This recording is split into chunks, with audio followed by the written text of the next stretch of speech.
It was 8 a.m. sharp on a Saturday morning when four juniors trudged into the deserted high school.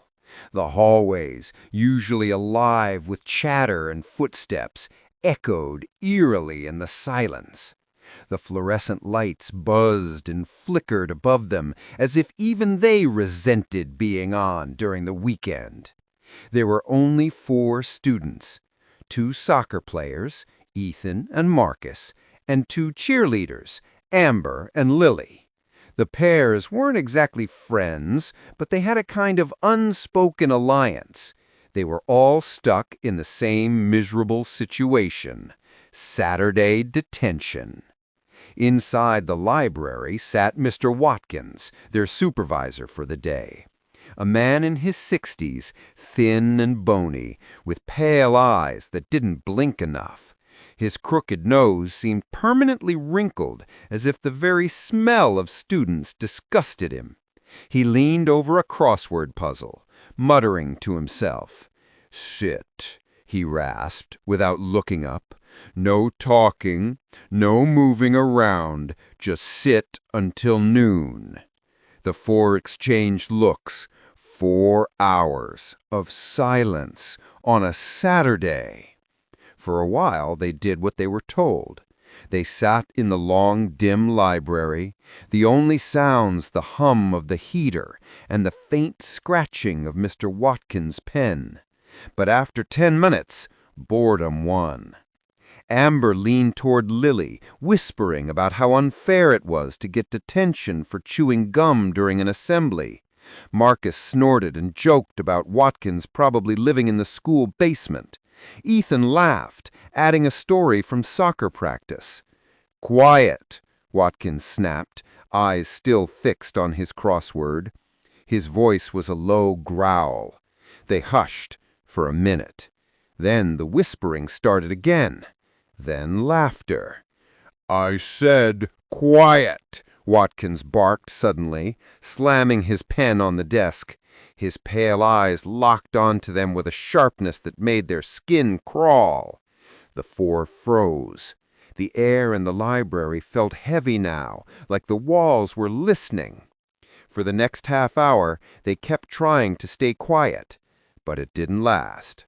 By 11 o'clock, their whispered jokes had grown into full conversations again.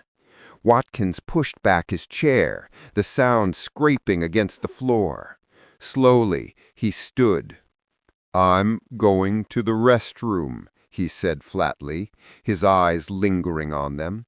"Stay put, stay silent." The library door creaked as he left.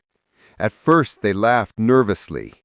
"Bet he's just waiting in the hall to catch us talking," Marcus said. But minutes stretched on. 10, 20, 40. No Watkins. "Maybe he ditched us," Ethan said. "Wouldn't blame him." Finally, the clock hit noon. Detention was over. Amber jumped up, grabbing her bag. "Let's get out of here."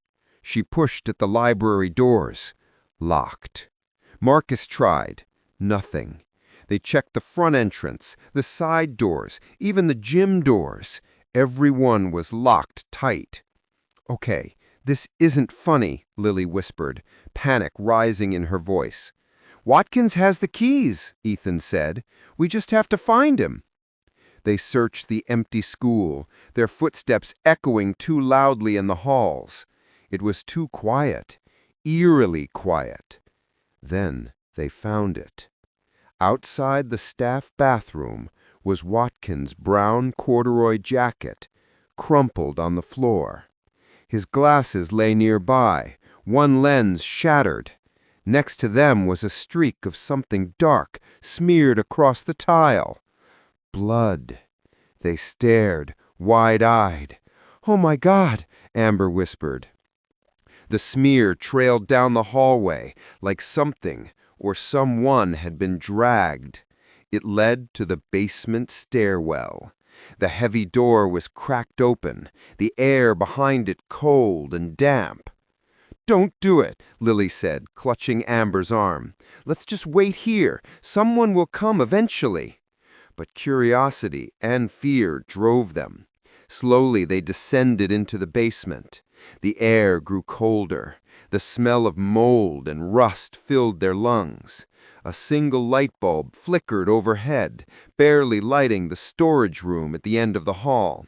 The blood trail led straight inside. They stepped in. The smell hit first, metallic, sharp. On the far wall stood 4 old wooden desks. Carved into each one was a name: Ethan, Marcus, Amber, Lily. Fresh. The grooves were raw, splinters of wood curling at the edges as though they'd been cut just minutes ago.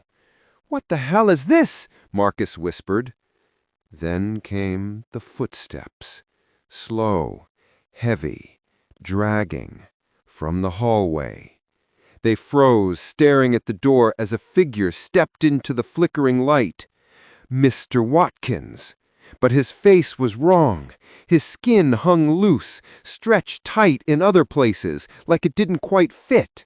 His mouth was torn wider than it should go, a grotesque grin splitting his face.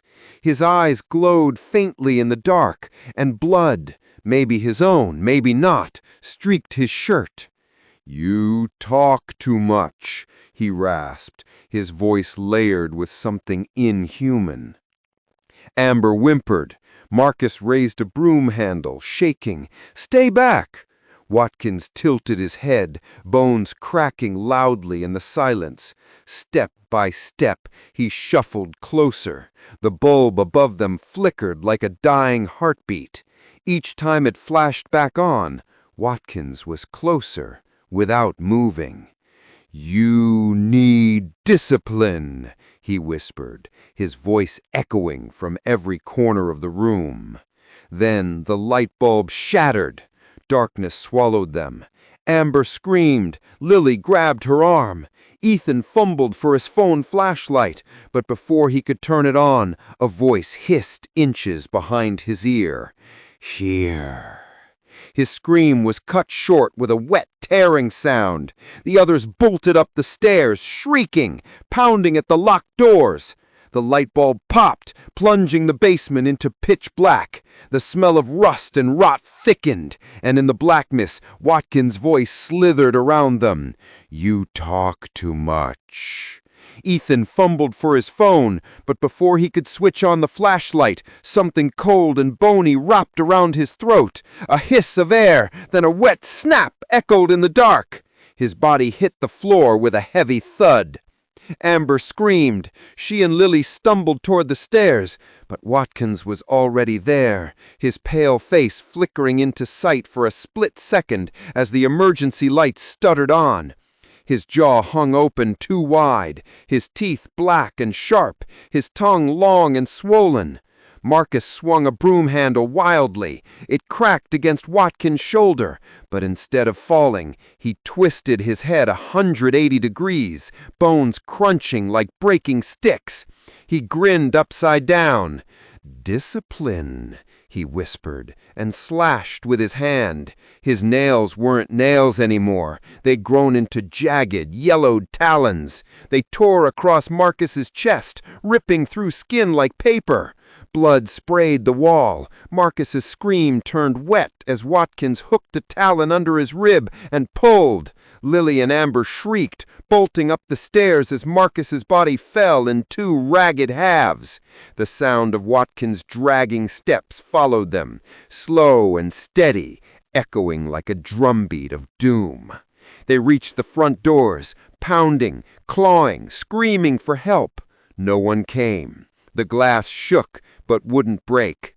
Behind them, Watkins appeared at the end of the hallway, his body twisting unnaturally, bones snapping into grotesque shapes as he scuttled on all fours like a spider. Amber turned and screamed, "Stay away!" She hurled a chair at him, but he caught it midair and crushed it in his hands as though it were cardboard. Then he was on her, his jaw split wider, unhinging until it stretched down to his chest. With one motion, he clamped it over her head. She kicked, thrashed, muffled screams gurgling from inside his throat as he swallowed her head whole. A sickening crunch followed. Her body twitched and fell limp, headless. Lily sobbed, backing against the locked doors. Her legs gave out. She couldn't run. She couldn't move. Watkins loomed over her, blood dripping down his chin, his pale eyes burning holes through the dark. "Your turn," he whispered, his voice wet and broken. Her final scream echoed through the empty school before it was drowned out by tearing flesh and snapping bone. The next morning, the school opened like nothing had happened. Students filled the halls, lockers slammed, laughter bounced off the walls.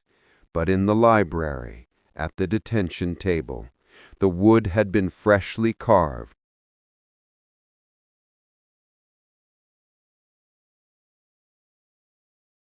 Keanu Torres was poison in human skin, a senior, a bully, and proud of it.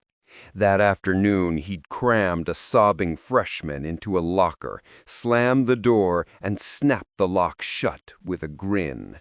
He walked away laughing at the sound of muffled fists pounding.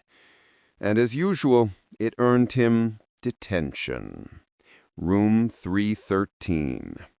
The school only used it because no one else would. It was condemned years ago. Black mold creeping up the walls, floor tiles cracked and soft like rot. A row of rusted lockers leaned along the back wall, their metal warped and bubbled, as if something inside had tried to burn its way out. "Again, Mr. Torres?" Miss Holloway muttered, not looking up. "Guess I just love it here," Keanu smirked, dropping into the last desk. The lights buzzed overhead, one flickering like it was struggling to stay alive. The air stank of mildew, pennies, and meat left too long in the sun. 5 minutes in, the sound came. Knock, knock, knock. Keanu looked up. It wasn't the tapping of pipes or the shuffle of shoes. It was slow, deliberate, coming from the lockers. "Anyone else hear that?" he asked. The other kids hunched down further. Knock, knock, knock. Louder, harder. The lockers shook. Dust sifted down. Keanu swaggered over, trying to mask the unease itching under his skin. He tugged one locker, welded shut. Another, sealed by rust. The third groaned open, shrieking like something alive. The stench hit him. Inside wasn't empty. The walls were carved up, gouged deep with bloody fingernail trails. Flesh still hung in strips from the scratches, gray and leathery, fused into the steel, like the locker had eaten whoever tried to claw their way out. And pooled at the bottom was blood, thick, tar black, with lumps of meat floating in it like soup. He staggered back, gagging. Bang! Bang! Bang! The locker door slammed shut, then exploded outward, metal buckling. From the inside, hands erupted. Not fresh ones. These were gray, bloated, torn open at the wrists, tendons dangling like snapped cables. Some had no nails, only jagged splinters of bone. They shot out, wrapping around Keanu's arms, his throat, sinking talons of exposed bone into his skin. He screamed as his flesh tore, strips of it peeled away in their grip like wet paper. "Help me!" he screamed at Miss Holloway. She finally looked up. Her face was sliding off her skull. Her jaw had split open to her ears, teeth jutting out at crooked angles, gums raw and dripping. A black tongue slithered from the split, worthing like a worm. Her voice was thick with meat, every word wet and bubbling. Your turn. The hands yanked him into the locker. He smashed his knees against the metal frame, bones splitting, white shards punching through his skin. His blood painted the floor in hot sprays. Inside the darkness, something moved. The freshman, or what was left of him. His skin was flayed in strips, ribs protruding like broken cage bars. His stomach was torn open, intestines spilling down his legs in loops. His eyes dangled from snapped cords, swinging against his cheeks. "You locked me in," the boy gurgled through a shredded throat, each word burbling through chunks of clotted blood. "Now you're mine." His hands, slick, red, tendon-threaded, gripped Keanu's face. Thumbs pressed into his eyes, bursting them with wet pop. Hot jelly ran down Keanu's cheeks. He screamed, mouth open wide. The boy's jaw split further, unhinging, flesh ripping down to his sternum. Rows of teeth, jagged and wet, spiraled down his throat like a meat grinder. He shoved Keanu's head inside. Bone cracked, flesh shredded. Keanu's screams were cut off as his face was chewed, peeled, ripped away in ribbons. His jawbone snapped loose, tongue torn out like a root. The hands dragged the rest of his body in. His ribs were wrenched apart with cracks like gunshots. His guts spilled onto the locker floor before being yanked inside by grasping fingers that shoved them into gnashing mouths. He was consumed alive, piece by piece, his body folding into the impossible dark. The locker slammed shut. The next morning, the janitor opened room 313. It was silent, desks in perfect rows. Only the lockers remained. One door bulged, dripping blood from the seams. Chunks of scalp and fingernails clogged the lock. Carved deep into the inside metal, still wet, still raw, were words in jagged flesh letters. "Help me." And underneath, fresh, gouged so deep it tore through the steel, "Let me out."